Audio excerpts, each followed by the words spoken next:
What if I told you one of Danny Kaye's funniest movies required padded legs, an Olympic fencing coach, enormous castle sets, and enough money to make it one of the most expensive comedies Hollywood had ever attempted? And stay with me because near the end, Danny Kaye crosses swords with a man who had spent decades defining the Hollywood swashbuckler in what would become that actor's final sword fight on film.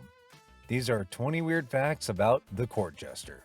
Number 20. Even the year is confusing. You will often see The Court Jester called a 1955 movie, and that makes sense. Most of it was filmed between November 1954 and March 1955.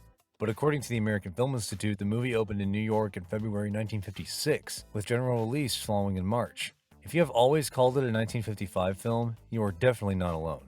Even the date seems to have gotten caught in one of Hubert Hawkins' identity mix-ups. And speaking of identity, Danny Kaye was trying to take more control of his own. Number 19. Danny Kaye and his wife started their own company. By this point, Danny Kaye was already a major star. He had made The Secret Life of Walter Mitty, Hans Christian Andersen, and most recently, White Christmas. But Kaye and his wife, songwriter Sylvia Fine, wanted more control over the movies he made, so they created Dina Productions, named after their daughter. Their first movie was Knock on Wood. The Court Jester came next, and if the idea was to build a movie around everything Danny Kaye could do, they certainly did not think small. Number 18. Two men wrote, produced, and directed it. Norman Panama and Melvin Frank did not simply direct The Court Jester. They wrote it, they produced it, and they directed it together. That may help explain how a plot this ridiculous somehow stays under control. There is a stolen throne, a baby king, a rebel called the Black Fox, a fake jester, a real assassin, a witch, a princess, and eventually a poison drink nobody can keep straight. Somehow, it all works, and Danny Kaye starts causing trouble before the story even begins. Number 17. Danny Kaye fights with the opening credits. Most movies wait until the story starts before making jokes. The Court Jester does not. During Life Cannot Better Be, Basil Rathbone's name keeps appearing on screen. Danny Kaye pushes it away. It comes back. He pushes it away again.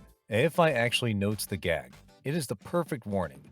This movie is about to make fun of royal adventures, assassins, sword fights, romance, and apparently its own credits. But one part of Danny Kaye's heroic appearance needed help. His legs. Number 16. Danny Kaye had to wear fake calves. This may be my favorite kind of old Hollywood problem. Danny Kaye had to wear medieval tights. The filmmakers took a look and apparently decided his legs were not heroic enough.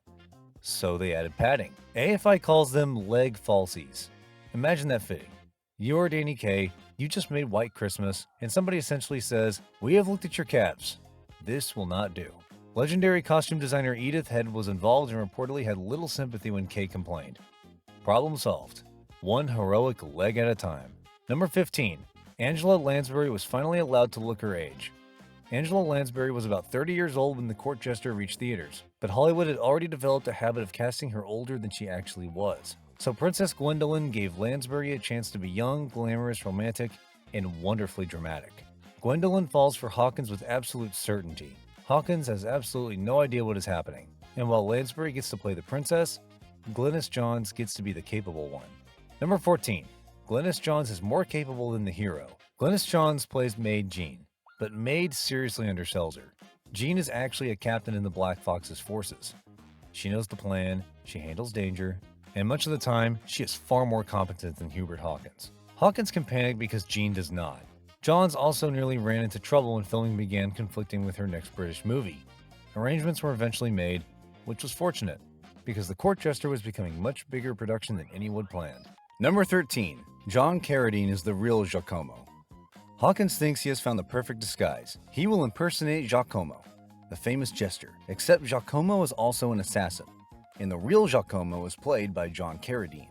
That makes the joke even better. Carradine can make menace seem completely natural. Danny Kaye walks into the castle wearing his dangerous man's identity without realizing what everyone expects from him. They see a killer.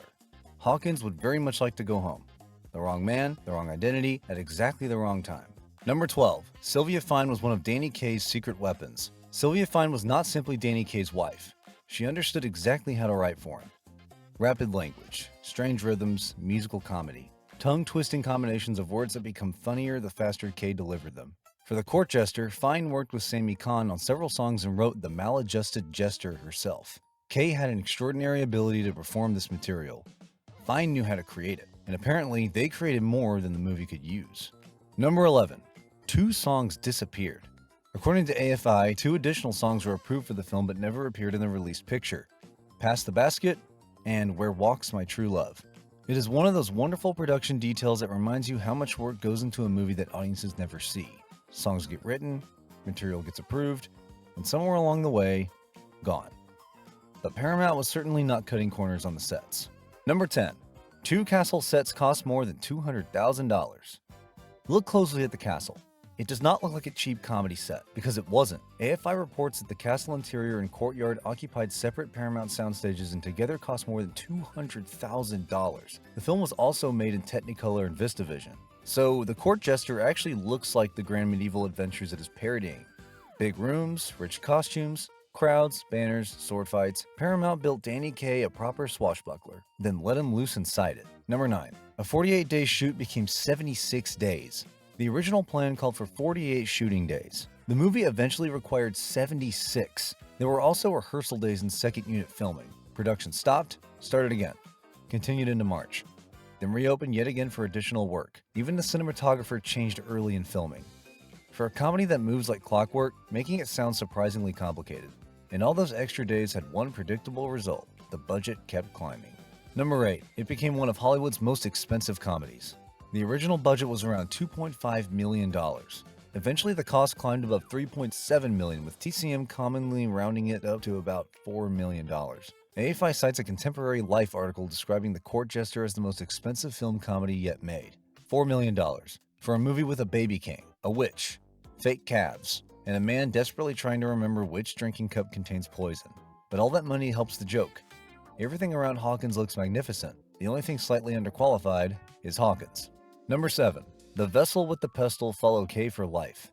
You know the routine: the vessel, the pestle, the chalice, the palace, the poison.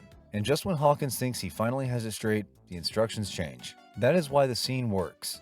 It is not merely a tongue twister. It is a tongue twister with consequences. Get it wrong and somebody drinks poison. TCM reports that Danny Kaye's daughter remembered people reciting the routine for him for the rest of his life. Out of all the songs, all the films, people still wanted to talk about the vessel with the pestle. But Kaye had another trick waiting, and this one required a sword. Number 6. Danny Kaye trained with an Olympic fencing coach. When Hawkins gets hypnotized, everything changes. The nervous jester disappears. Suddenly he is confident, elegant, dangerous. He can fence. And to make that transformation convincing, Kaye trained with Ralph Faulkner, a U.S. Olympic fencing coach. That is what makes the gag work. One moment Hawkins looks ready to escape through the nearest window, then snap. His posture changes, his face changes, and suddenly he looks like he belongs in an Errol Flynn movie. Which brings us to one of the most repeated stories about the film. Number 5. Did Kaye really outfence Basil Rathbone? Here we need to separate a wonderful story from an established fact. A long-running tale says Danny Kaye learned fencing so quickly that only after a few weeks he could actually outfence Basil Rathbone. TCM repeats a version of the story, but I would treat the claim that Kaye became the superior swordsman as Hollywood legend. What we know is impressive enough. Kaye trained seriously, he learned quickly, and he became convincing enough to fence opposite one of Hollywood's most famous screen swordsmen. Because Basil Rathbone was definitely not just another actor holding a sword. Number 4. Rathbone had already fought Hollywood's greatest heroes. Basil Rathbone had crossed swords with Errol Flynn in The Adventures of Robin Hood. He had faced Tyrone Power in The Mark of Zorro. Audiences knew what Basil Rathbone with a sword meant: danger. So casting him opposite Danny Kaye is almost an inside joke. Kaye is parodying the swashbuckling hero. Rathbone comes from the genuine article, and Rathbone plays Ravenhurst completely straight. The more serious he treats the danger, the funnier Hawkins becomes. Then their swords finally cross, and that is where things get really interesting. Number 3. It was Basil Rathbone's final movie sword fight. According to the American Film Institute, the climactic duel in The Court Jester was Basil Rathbone's final sword fight on film. Think about that. One of Hollywood's greatest screen swordsmen. A man forever connected with the swashbucklers of the Golden Age, and his final movie duel comes against Danny Kaye. Even better, Kaye keeps switching personalities. Confident master, terrified amateur. Master, amateur. Rathbone had spent years facing Hollywood's great adventure heroes. Now his opponent cannot remain the same swordsman for more than a few seconds. And somehow it was a perfect farewell. The movie makes fun of swashbucklers without ever making them seem foolish. Number 2. After all that money, it was a disappointment. Now comes the part that feels impossible today. Paramount had spent around $4 million, giant sets, Technicolor, VistaVision, Edith Head costumes, Danny Kaye, Glynis Johns, Angela Lansbury, John Carradine, Basil Rathbone. And according to TCM, the Court Jester brought in only about $2.2 million during its original run. It was a major financial disappointment. Today, that seems almost wrong. This feels like a movie that should have arrived as an instant classic. It didn't. Hollywood spent a fortune creating what looked like Danny Kaye's perfect vehicle, and audiences did not make it a hit. But they did not get the final word. Number 1. The flop won in the end. Time changed the verdict. The Court Jester eventually came to be regarded as by many as perhaps Danny Kaye's finest movie. The American Film Institute later included it among its 100 Years, 100 Laughs, and the things audiences could have forgotten became the things they remembered. The vessel with the pestle, the hypnotized sword fight, the songs, those ridiculous padded legs, and Basil Rathbone's final duel. Maybe that is because the Court Jester never really laughs at the movies it's parodying. The castle is still magnificent, Rathbone is still dangerous, the sword fight still thrills. And when Hawkins finally has to be brave, he is. Errol Flynn looked as though he had been born knowing how to storm a castle. Danny Kaye looks as though somebody pushed him through the door by mistake. And somehow, you still believe he can save the kingdom. The wrong man became exactly the right hero. And an expensive disappointment eventually got the last laugh. So which part of the Court Jester do you remember first? The vessel with the pestle, Danny Kaye switching personalities, Angela Lansbury, Glynis Johns, or Basil Rathbone trying to remain completely serious while madness unfolds around him? Let me know in the comments. And if you enjoyed these 20 weird facts about the Court Jester, please give the video a like and subscribe to Flashback Rewind. And remember, nostalgia never grows old.